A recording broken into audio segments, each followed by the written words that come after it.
Good morning, children. See, in the previous chapter I told you about current, electricity, and now we are going to begin one more chapter, that is moving charges and magnetism. So coming to magnetism, we all know that magnetic substances, that is magnets, can produce a magnetic field. Okay, whereas there was one experiment which was observed by a scientist called Oersted. Okay, he is a Danish physicist. He found that when a magnetic needle, that means a compass needle, was placed close to a current carrying conductor, assume that this is a current carrying conductor. So if a magnetic needle is placed near it, this needle showed a deflection. So based on this experimental observation, he could find that a magnetic field can also be produced by current carrying conductors. So till then we have imagined or we have assumed that magnetism is only produced by magnetic materials, whereas this experiment proved that electricity can also produce a magnetic field. So therefore, till here or till this discovery of this experiment, electricity and magnetism were considered as two different branches of physics. But after this experimental results, both of them were culminated, it's put together, and we are calling it as electromagnetism. So now let us go into detail how electric current can produce magnetic field. Okay, not only that, we will also study how do we determine the strength of the magnetic field. That means how stronger or how weaker the magnetic field is. And then we will also identify its direction. Okay, to do all this, let us start with this chapter, that is moving charge and magnetism. So I have already discussed a charge which is at rest will produce only electric field. Once the charge starts moving, a moving charge can produce both electric as well as magnetic fields. So as long as it moves with a constant speed, it will produce electric and magnetic fields. But if charge is accelerated, remember, it will produce electromagnetic waves. So here we are going to study the second part, that is how a moving charge can produce magnetic field. So to understand that, let us look into details of this Oersted's experiment. Okay, what was the experimental observation of Oersted? When a magnetic needle was placed close to a current carrying conductor, it was showing a deflection. So to identify the direction of deflection, he has kept a wire carrying current into the plane of the paper.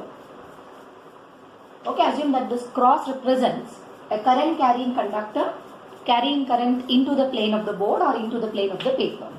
Then when a magnetic needle was placed around it, he observed that the north pole of the needle, okay, deflected along this line.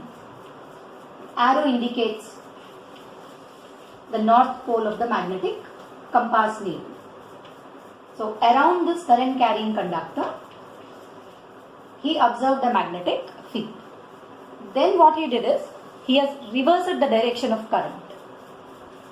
Now it is outward. Previously current was into the plane of the board. Needle showed the deflection around it in the form of clockwise direction. When he reversed the direction of current, the magnetic needle also changed its direction. This is how the needle has deflected.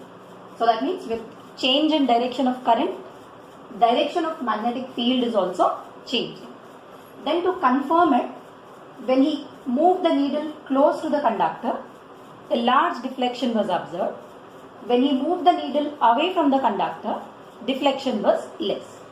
So this is one experimental observation which proved that around a current carrying conductor, there is a magnetic field. To confirm this, he did one more experiment.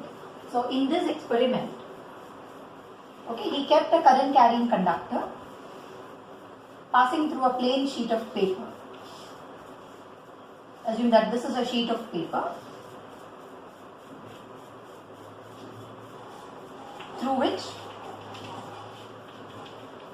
a static current or a DC current is passing through. Okay, I will take this as positive, from positive to negative. And on this paper he has sprinkled some iron fillings.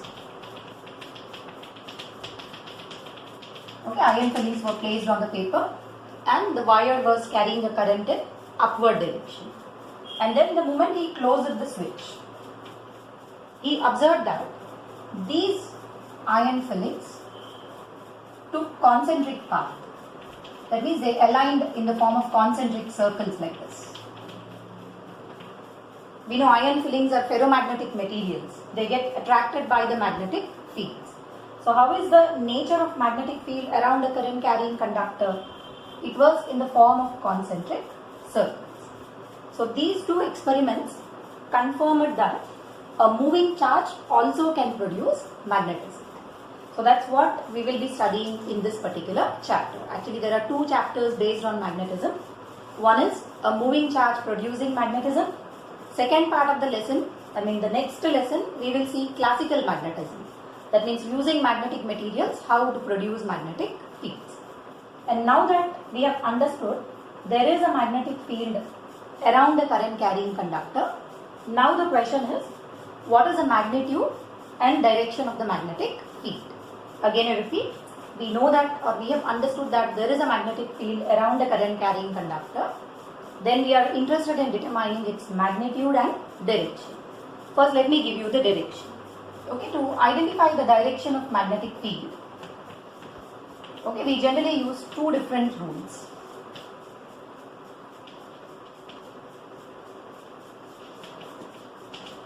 Okay, the first rule is, this is called Ampere's swimming rule.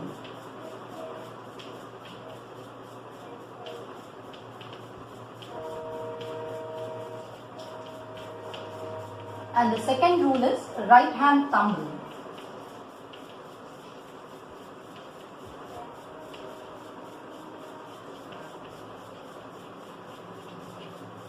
Okay, this is more often used. Right hand thumb rule is most often used, whereas Ampere's swimming rule also can be applied. Okay, let us see how to use this Ampere's swimming rule. Ampere's swimming rule states that, imagine a person swimming in the direction of current. Okay, this is the head of the person. If he is swimming in the direction of current, then the north pole of the needle, okay, north pole of your magnetic needle, will always deflect in the direction in which he is moving his left hand. Okay, so imagine a person traveling in horizontal direction, swimming in the forward direction.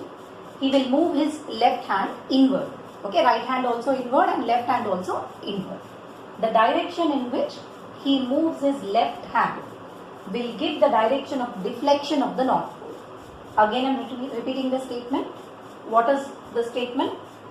Imagine a person swimming in the direction of current. Then the north pole of the magnetic needle will deflect in the direction in which he moves his left hand. Okay, so this is one way of identifying the direction. Second way is, this is most often used, right hand thumb rule. If the thumb of your right hand represents the direction of current, then curl of fingers will give you the direction of magnetic field. Okay, let us see whether this is correct or wrong. See, here I took current is passing into the plane of the bow. Put your thumb, curl the fingers. Is this giving me the direction of magnetic field? Similarly, reverse it. Curl of fingers will give the direction of magnetic field. So if thumb gives the direction of electric current, curl of fingers will give you direction of magnetic field. So this is your right hand thumb rule. The speciality of this right hand thumb rule is, if thumb represents current, I told you curl of fingers will give the direction of magnetic field. We represent magnetic field by the letter B. Electric field is represented by E, while magnetic field is represented by the letter B. The rule is reversible. Say if you have the current in the circular loop, curl the fingers in the direction of current. Thumb gives the magnetic field. Again I repeat, you can even invert it whenever you have circular coils. If thumb is current, curl will give you magnetic field. Direction of magnetic field. If curl of fingers gives the current, then thumb will indicate the direction of magnetic field. So most often we will be using right hand thumb rule in this particular chapter. But just because you have to know the two rules, I have told you both the rules. One is Ampere's swimming rule. The second one is right hand thumb rule. Now let us see how to identify the magnitude of magnetic field. So for getting the magnitude of magnetic field, we'll be using two different laws. Okay, let us see what are they. The first one is called Biot-Savart's law.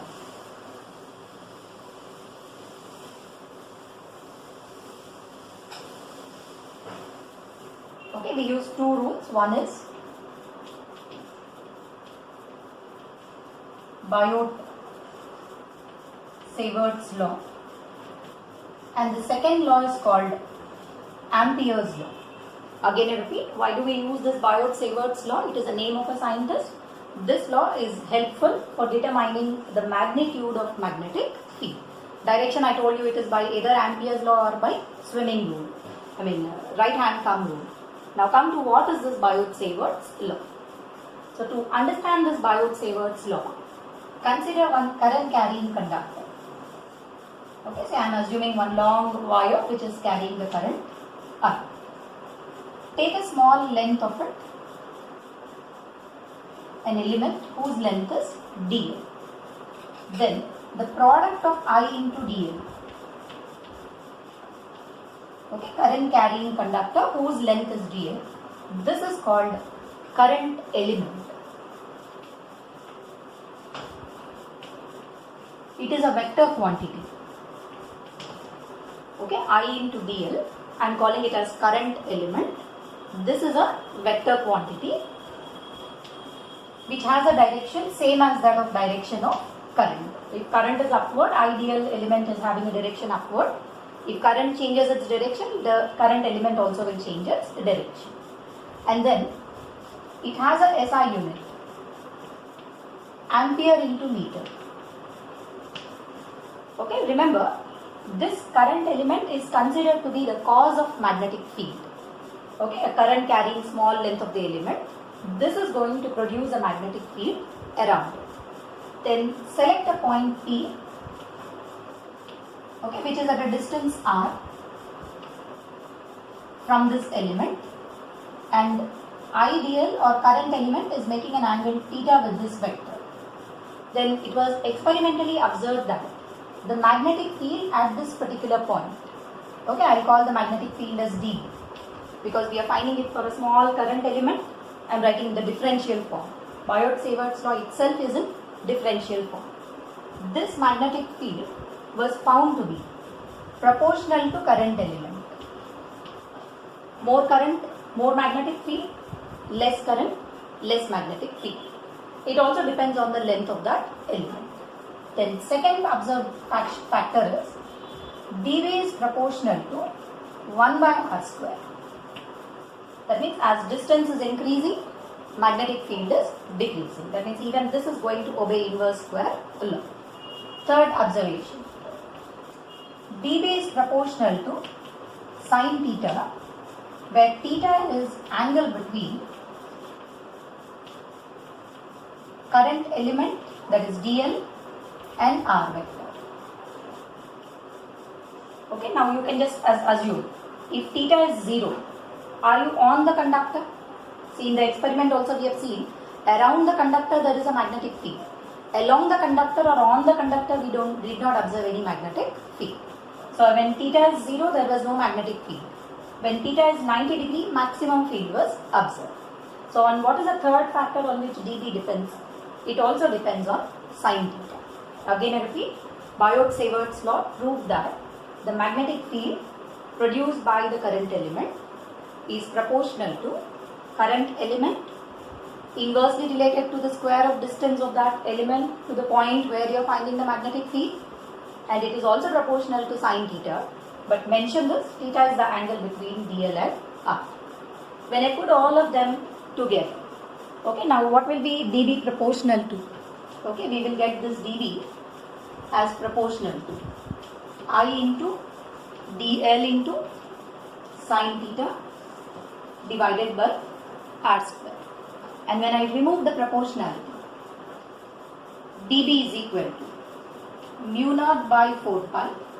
This is a constant of proportionality. I into dl into sine theta divided by r square. This is the formula for finding out the strength of magnetic field by making use of Biot-Savart's law. Again I repeat, what is dB equal to?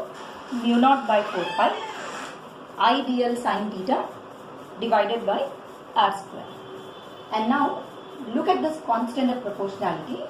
The value of mu naught by 4 pi is 10 to the power minus 7. Now I have to write the unit. Okay, so before I write the unit, remember magnetic field is represented by the letter B and it is measured in a unit called Tesla. Okay, we will define Tesla when we study the forces acting on charged particle. But for the time being, remember strength of magnetic field SI unit is Tesla. So from this, if B is Tesla, R square is meter square, this is current, dl has a unit meter. So you can get the unit of mu naught by 4 pi as Tesla meter per ampere. The value of mu naught by 4 pi, once again I repeat, it is found to be 10 to the power minus. Okay, so here mu naught, this is called permeability. Okay, remember permittivity in case of electric field. So in case of magnetic field, we use the word permeability. Okay, permeability of free space or vacuum.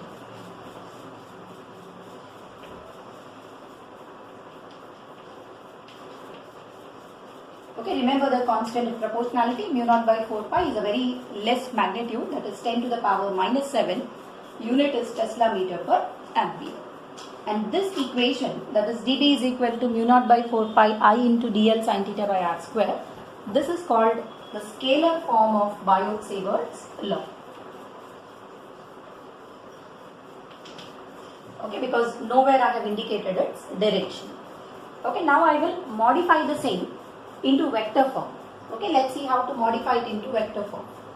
Okay, it's a one-step derivation expressing Biot-Savart's law in vector form. Okay, let us see how to express it in vector form. Vector form of Biot-Savart's law. See, in the scalar form, we have written it as dB equal to, this is a constant mu naught by 4 pi I into dl sine theta divided by r square.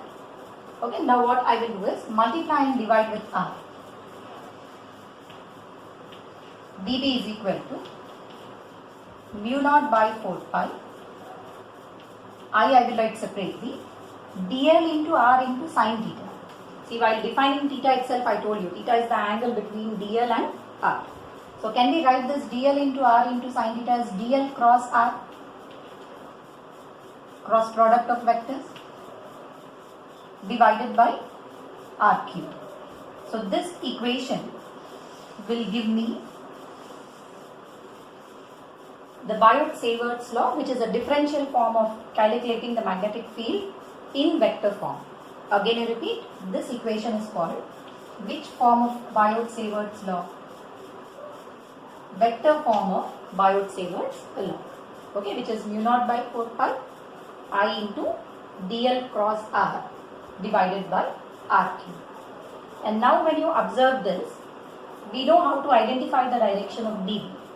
See, any cross product, A cross B gives you the vector C. Is C always perpendicular to the plane containing dl and r? It is a rule of a cross product. That is what we have got the direction.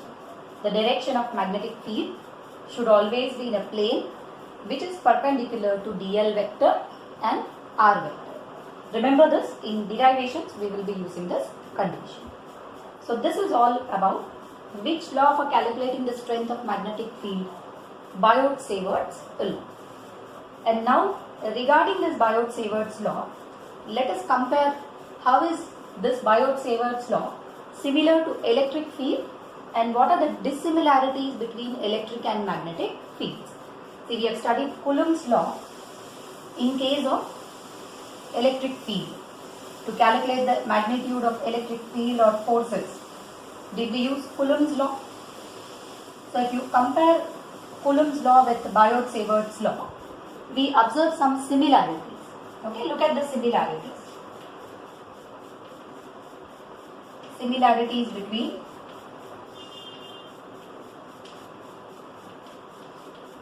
field produced by Coulomb's inverse square law and Biot Savart's law.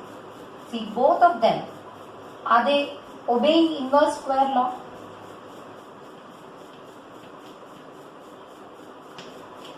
Yes or no? Even in Coulomb's law, we observe that as distance increases, field is decreasing according to 1 by r square. Even in Biot Savart's law, we have observed the same. So, what is the similarity between electric and magnetic field strength? Both of them will obey inverse square law. Second is, they are long range forces.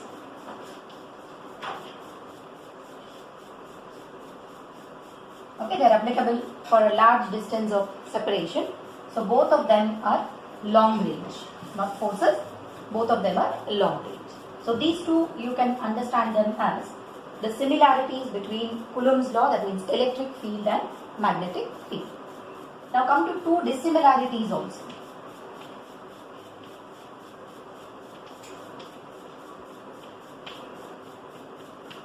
Okay, one dissimilarity is electric field. Is it produced by static charges or a charge? And we know charge is a scalar quantity. Whereas here, magnetic field is produced by a current element. Current element is which quantity? It is vector. Source of electric field is charge, that is scalar. Source of magnetic field is current element in case of moving charges, and that is a vector quantity. Okay, one dissimilarity. Second, magnetic field depends on sine theta. Actually theta, angle between dl and r. But did we anywhere get sine or cosine theta while defining Coulomb's inverse square law? No. So electric field is not dependent on theta, whereas magnetic field depends on this angle.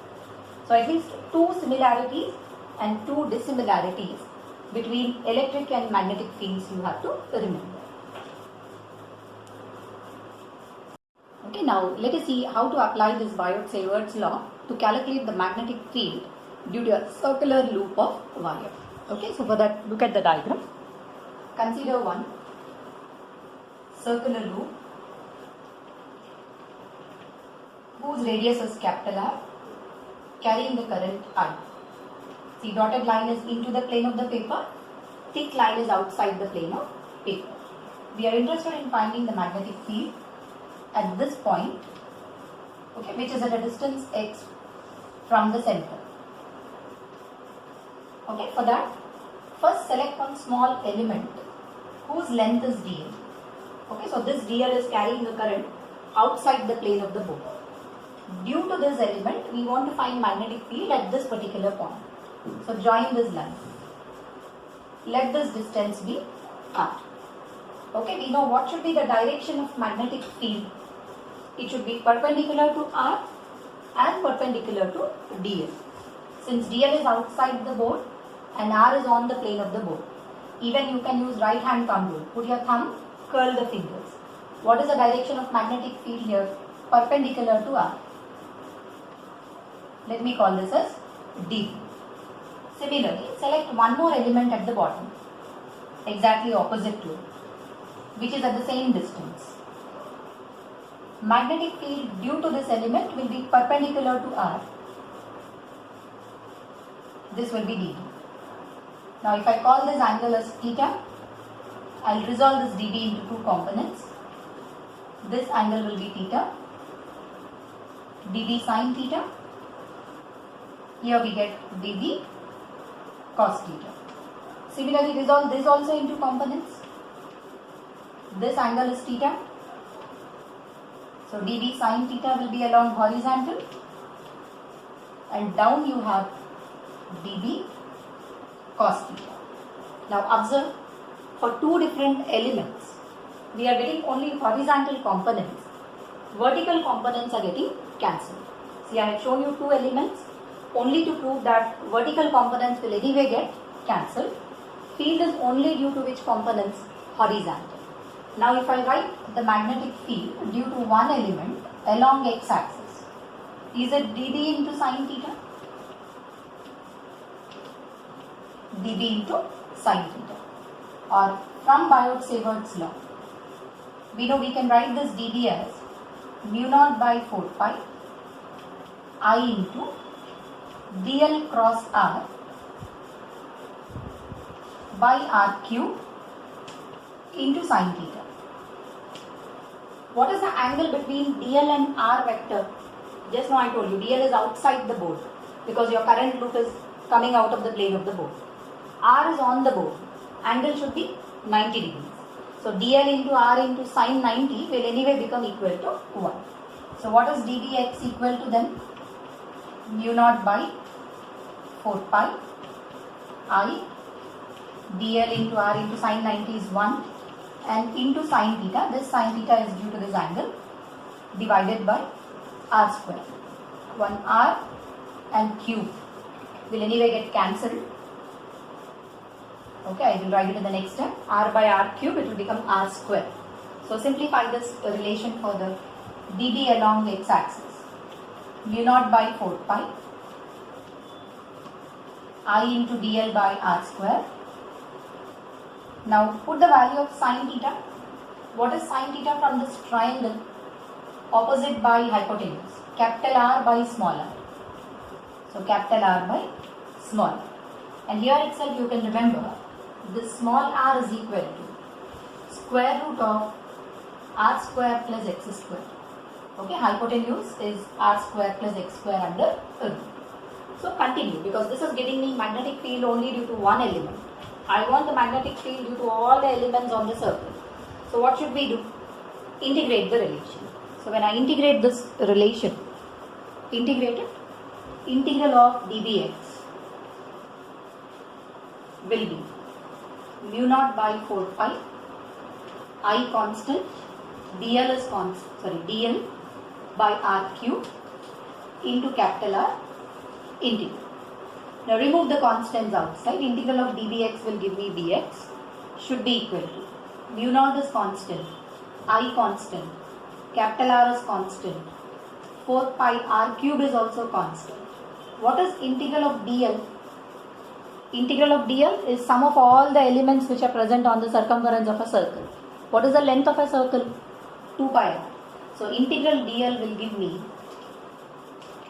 2 pi into capital R divided by 4 pi r cube, or we get magnetic field due to a circular loop of wire as mu naught I into r square divided by 2 times of r cube. And finally, if you replace small r as root over r square plus x square, what is the magnetic field? Mu naught I into r square by 2 into x square plus r square whole to the power 3 by 2. So this relation is going to give me the magnetic field due to a circular loop of wire. So for one circular loop, this is your formula along axial line.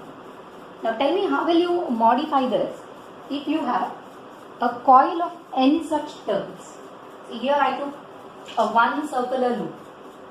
If I make it into n number of turns, then what modification will you make in this particular relation? Okay, let us modify it. I'll erase this. You have to copy down this in your notes copies. It's an important derivation for subjective exams. Okay, for a coil of n turns, capital N turns, what is magnetic field along axial line? Mu naught I into r square into capital N divided by 2 into x square plus r square whole to the power 3 by 2. Okay, so this will be your formula for a coil containing capital N number of turns. Then what will be the magnetic field at the center of the coin? See, when you move this point towards the center, is x gradually decreasing? And at center, what is the value of x becoming equal to? 0. So put x equal to 0 in this. What will your formula become? Mu naught I r square n divided by 2 into, when x is 0, r square to the power 3 by 2 will become r cube. R square and r cube, when you cancel it, your answer will be mu naught ni divided by 2r. Even this formula you have to remember for solving numericals. So what is the magnetic field at the center? It's mu naught ni divided by 2r. Then how do we find magnetic field due to an arc of circle? Okay, due to an arc of circle. Say you have an arc of circle carrying a current I. What should be the magnetic field at the point O? For one complete circle, this is your answer. Since you have only a part which is theta, then magnetic field due to this arc would be mu naught I by 2r, which is field due to complete circle, into whatever fraction is existing. Out of 360 degrees, you have only theta existing. So what is the existing fraction? Theta divided by 2 pi. So this will be your formula for calculating the magnetic field due to an arc of circle. Okay, then this is for one complete circle at the center, and this is the formula for axial line. So this is one of the important derivations, okay, which you need to remember. So that's all for today's class.